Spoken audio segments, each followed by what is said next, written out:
देश के पहाड़ी राज्यों की भौगोलिक परिस्थितियां मैदानी प्रदेशों की तुलना में बेहद विपरीत होती हैं। भूकंप जैसी आपदाओं के समय पर यहाँ के आम नागरिकों और किसानों को भयंकर मुसीबतों का सामना करना पड़ता है। जनता की इन्हीं परेशानियों को देखते हुए दक्षिणी सिक्किम के जिलाधिकारी राजकुमार ने एक ऐसा आपदा प्रबंधन ऐप तैयार किया है जिसमें एक क्लिक करते ही राहत और प्रबंधन से जुड़ी तमाम तरह की जानकारियां और सूचनाएं मोबाइल पर उपलब्ध हो जाती हैं। पूर्वोत्तर राज्यों में आपदा प्रबंधन को ध्यान में रखते हुए तैयार किए गए इस ऐप को संचालित करने की प्रक्रिया बेहद आसान है, जिस पर आपदा और राहत से जुड़ी हर तरह की जानकारी पल पल अपडेट होती रहती है। फिलहाल इस ऐप को सूबे की सरकार ने पूरे सिक्किम में लागू कर रखा है। ई गवर्नेंस के माध्यम से सिक्किम प्रदेश में स्वच्छ और पारदर्शी प्रशासन को बढ़ावा देने वाला आधुनिक फीचर्स में लैस यह मोबाइल ऐप आम जन के लिए किस तरह फायदेमंद होगा, इस बारे में हमारे संवाददाता ओपी यादव ने खास बात की सिक्किम के जिलाधिकारी राजकुमार से। ऑर्गेनिक स्टेट के नाम से चर्चित पूर्वोत्तर की शान कहा जाने वाला सिक्किम प्रदेश देश में नवाचारों के मामले में सिरमौर बना हुआ है।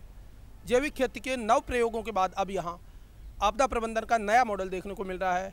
इस प्रबंधन की और इस मॉडल की क्या खास बात है, इस बारे में बात करने के लिए हमारे साथ मौजूद है साउथ सिक्किम के डीसी राजकुमार, जिन्होंने ये मॉडल तैयार किया है। राजकुमार जी, आपने आपदा प्रबंधन का ये मॉडल तैयार किया है, क्या इसकी खासियत है और आपको ये आइडिया कैसे आया? हम पब्लिक को ये बताना चाहते थे कि कहाँ पे क्या घटित हो रहा है, ताकि उनको जल्दी से जल्दी न्यूज़ मिले, क्योंकि सिक्किम एक पहाड़ी राज्य है और पहाड़ी राज्य होने के कारण वहाँ पे बार बार डिजास्टर्स होते हैं। तो उन डिजास्टर की इन्फॉर्मेशन देना पब्लिक को बहुत ज़रूरी था, इसलिए हमने टेक्नोलॉजी का इस्तेमाल करते हुए पब्लिक को अवेयर करने के लिए ये कदम उठाया है। इस मोबाइल ऐप के क्या क्या खास फीचर है जो विशेष तौर से आम आदमी को बेनिफिट दे सकते हैं? पहला एडमिनिस्ट्रेशन है, जिसमें सभी का कॉल अवेलेबल है, सभी के नंबर अवेलेबल है। जैसे कि कोई किसी का ट्रांसफ़र होता है, हम नंबर अपडेट कर देते हैं ताकि उससे डायरेक्ट कांटेक्ट किया जा सके। दूसरा है रोड स्टेटस, जो सबसे मेन है। जैसे सिक्किम में क्या है कि बार बार रोड बंद होते हैं, तो इसलिए जो भी आदमी कोई सुबह निकलना चाहता है, टूरिस्ट कोई निकलना चाहता है, तो ज़्यादा बेटर है कि वो सुबह अगर चेक कर ले, चेक करके अगर निकले तो ज़्यादा बेटर होगा। हम 8 बजे से पहले उसमें डाटा डाल देते हैं कि यहाँ पे रोड ब्लॉक है और यहाँ पे खुला है। तो उसमें हमने गूगल मैप से उसको लिंक किया है कि जैसे ही अगर रोड बंद है तो वहाँ पे क्लिक करने पे वो एग्जैक्ट लोकेशन बता देगा कि यहाँ पे रोड बंद है। दूसरा फीचर है कि क्रॉप डैमेज, कि किसानों को नुकसान होता है, जैसे ओले गिर गए हैं या फिर भारी बरसात हो गई है, उसके कारण किसानों को नुकसान होता है, तो उसको क्रॉप डैमेज में कंपेंसेशन देने के लिए कितना मुआवजा मिलना चाहिए और कितना किसी को मिला है, वो सब अपडेट करते हैं। प्रॉपर्टी डैमेज इसी प्रकार का है, लाइव स्टॉक डैमेज इसी प्रकार का है और कैजुअलिटीज इसी प्रकार का है। अगर कोई आदमी ख़त्म हो गया है, थंडर स्टॉर्म से ख़त्म हो गया है, नेचुरल डिजास्टर से ख़त्म हुआ है, तो हम उसको 4 लाख रुपए गवर्नमेंट ऑफ इंडिया के नॉर्म्स के हिसाब से देते हैं। हमने रखा है इसमें डूज एंड डोंट्स का, कि लोगों को ट्रेन करना बहुत ज़रूरी है। अर्थक्वेक आ गया है या फिर आग लग गई है तो लोग हड़बड़ी में बहुत गलतियां करते हैं, तो लोगों को ट्रेन करने के लिए हमने डूज एंड डोंट्स रखा है, ताकि लोग एक बार पढ़ ले तो अपने आप सेल्फ ट्रेन हो पाएंगे वो। और उसके बाद में हमने रिसेंट एनसी रिपोर्ट रखा है, मतलब अगर कुछ भी घटना होती है तो विदिन हाफ एन आवर हम उसको अपडेट करते हैं कि यहाँ पे आग लग गई है, यहाँ पे इतना डैमेज हुआ है, ताकि इससे अगर मान लीजिए कम्युनिकेशन हमारा गवर्नमेंट ऑफ सिक्किम के पास साथ से टूट गया है, लैंडलाइन ख़राब हो गया है, मोबाइल नेटवर्क नहीं है, तो वो कम से कम उस ऐप के माध्यम से उसको चेक कर सके कि वहाँ पर क्या हो गया है। तो हमने इसको 2 वे कम्युनिकेशन रखा है।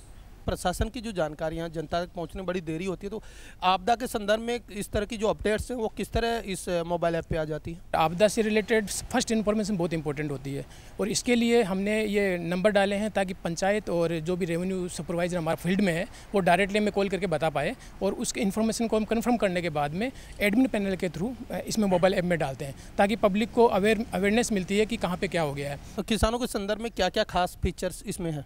किसानों के संदर्भ में लैंड डैमेज से रिलेटेड और प्रॉपर्टी डैमेज से रिलेटेड और क्रॉप डैमेज, सबसे मेन क्रॉप डैमेज है, ताकि उनकी क्रॉप अगर डैमेज होती है तो उनको मुआवजा दिया जा सके। आपदा प्रबंधन से जुड़ी अन्य वेबसाइट्स होती है, केंद्र सरकार की हो या राज्यों की, कोई जानकारी लेना चाहे, आपदा प्रबंधन के गुर सीखना चाहे, सेल्फ डिफेंस की जो चीज़ें हैं उनको जानना चाहे, तो क्या ऐसे लिंक इसमें अवेलेबल हैं? हमने इसमें एक अबाउट अस के नाम से एक फीचर डाला हुआ है। अबाउट अस में हमने डिस्ट्रिक्ट एडमिनिस्ट्रेशन और इस ऐप की खासियत बताई है पूरी, फिर बाद में हमने उसको लिंक किया है स्टेट गवर्नमेंट की वेबसाइट से और नेशनल डिजास्टर मैनेजमेंट अथॉरिटी की वेबसाइट से। ये जो आपने मॉड्यूल तैयार किया, देश में और भी कहीं ऐसा मॉड्यूल है, क्या खास इसकी आप देखते हैं? ऐसा मोबाइल एप्लीकेशन मैंने अभी तक कहीं नहीं देखा है। लेकिन ये अपने आप में एक यूनिक एप्लीकेशन है जिसमें सारी की सारी डिटेल्स अवेलेबल है। दूसरी बात है कि ये 2 वे कम्युनिकेशन भी हम बना रहे हैं इसको, कि पब्लिक भी कोई भी अगर फ़ोटो वगैरह डालना चाहती है, कुछ भी अगर घर जल गया है किसी का वो डालना चाहती है तो वो भी उसमें डालकर अपडेट कर सकती है। इस तरह की जो वेबसाइट्स हैं ई गवर्नेंस में कितना मददगार साबित होती है बढ़ावा देने के संदर्भ में?